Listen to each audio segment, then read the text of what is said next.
तो मार्वल ने मॉर्बियस को वैसे ही बनाया था जैसे कि आजकल के लोग ट्रेंड्स पे रील्स बनाते हैं पीयर प्रेशर में आके। हमारी मुक्ति नजदीक है। ईसुन का मन तुमरा बादाम पादाम बादाम बादाम में दादा का चाह बादाम आमा गाचे नहीं को बुबु भाजा बादाम। अब ध्यान से सुनना। आमा गाचे पादे सुदु आज शुरू हो जा। बताए तुड़ा हाथ वाला ताके जो दी ये जब समान बादाम पादाम।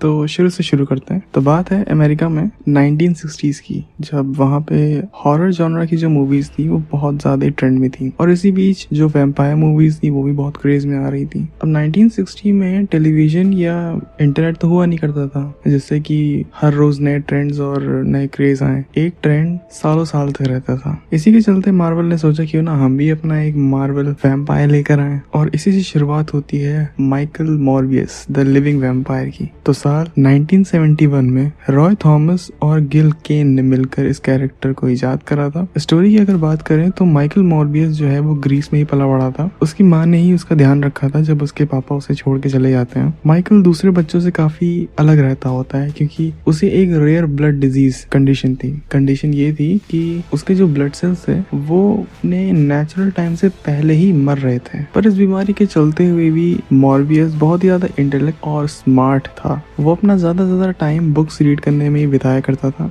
एमाइल निकोस और उसकी बहन लिजा निकोस माइकल के उसके दो ही बस अपने दोस्त हैं। ये तीनों दोस्त से बढ़कर भी थे।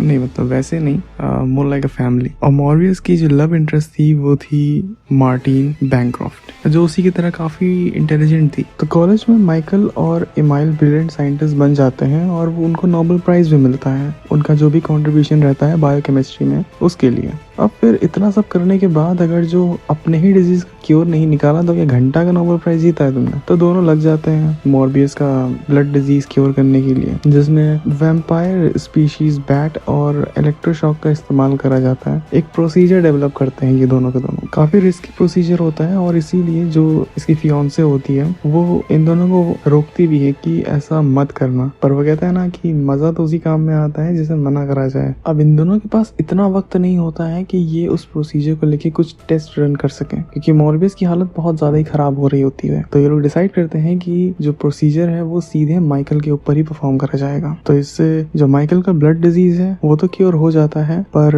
एज अ साइड इफेक्ट वो एक सूडो वैम्पायर बन जाता है। अब उसे जिंदा रहने के लिए खून की जरूरत है और जितने भी बाकी सारे वैम्पायर्स की जो खूबियां होती हैं जैसे कि उड़ना, किसी दूसरे को काट के वैम्पायर में बदल देना, ये सारी मॉर्बियस के अंदर आ जाती हैं। उसकी स्किन का कलर उड़ जाता है और उसके फैंग्स निकल आते हैं। पर जैसे बाकी के जो वैम्पायर्स होते हैं उनकी कुछ वीकनेसेस होती हैं पर वो वीकनेसेस मॉर्बियस के अंदर नहीं थी। मॉर्बियस दिन में बाहर निकल सकता था और उसके ऊपर क्रॉस का भी कोई असर नहीं होता है और इसी वजह से आगे चल के मॉर्बियस को एक तरह का रेशियल डिस्क्रिमिनेशन भी फेस करना पड़ता है क्योंकि जो बाकी के वैम्पायर्स होते हैं वो इसे प्योर वैम्पायर नहीं मानते होते हैं। मतलब यहाँ भी काफी भेदभाव होता है। तो जब उस एक्सपेरिमेंट या उस प्रोसीजर के बाद माइकल पहली बार वैम्पायर बनता है तो उससे वो ब्लड की जो लस्ट होती है वो कंट्रोल नहीं होती है और उसके चलते वो अपने बेस्ट फ्रेंड एमाइल को मार डालता है। और ऐसा करने के तुरंत बाद ही उसे रिग्रेट होता है और वो समझ नहीं पा रहा होता है कि वो करे तो करे क्या। वो अपनी जान लेने की कोशिश करता है लेकिन वो मरता नहीं है। फिर आगे जाके वो ये डिसाइड करता है कि ठीक है अगर जो मुझे जिंदा रहने के लिए ब्लड की जरूरत पड़ेगी तो मैं किसी